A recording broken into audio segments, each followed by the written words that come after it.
Hey everybody, if you notice, I'm sitting inside a vacant living room. You can see the TV used to be there on the wall, but it's no longer. You can see beautiful backyard here, but the patio furniture is gone, everything.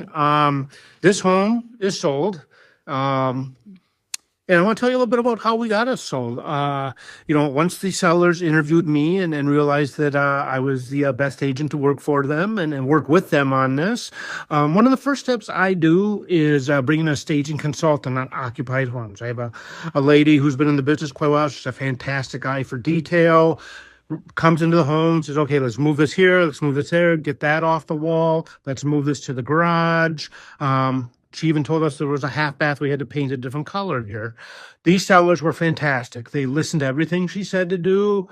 And it took probably a week, maybe a little more, to get everything done that she suggested. We always have a fresh mulch in front of the house. She has a couple rules for staging on how many items on shelves and things. But they did everything. They listened, and that's what, I'm advising right now, sellers. It's a tough market to sell a home right now. It's much tougher than we've seen for several years. So when you're bringing in experts and consultants, listen to them. So they did everything that we got our photos, we got on the market. But when I sat with them initially and we were deciding where to price this home, very rarely do I say there's a very hard figure when you price that. Usually I give my clients a range that, I could see it selling in anywhere from this price to this price. And this home, we can't see it from here as much, but it's a very unique property. It's got a green space behind it, a green space to the side. It's a huge yard, extremely impressive back patio with an outdoor kitchen. Just had a lot of features that, we felt it was a unique home and it may get better than normal attention from the market.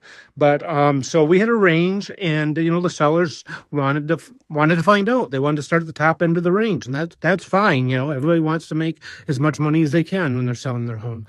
However, we did talk that if the market does not react favorably and we don't, we're not getting the amount of showings, we're not getting any offers that are reasonable, that after 10 days or 2 weeks, I'm going to come back to them and say, hey, the market has talked to us at that price that we started. We need to reduce some. And I came back to them and said, we need to reduce, this much, in my opinion, and give them credit. You can tell when somebody is motivated to sell their house.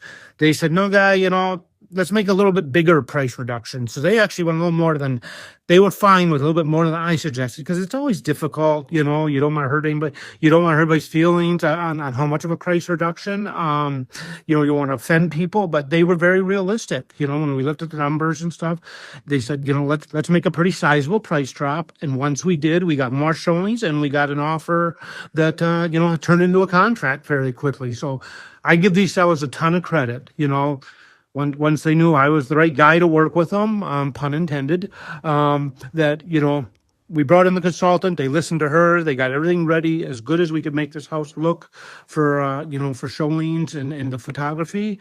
And then, once we got in the market, they listened to what the market told us. There are so many sellers right now that are refusing to budge off their prices, and their homes are sitting for 60, 90 days.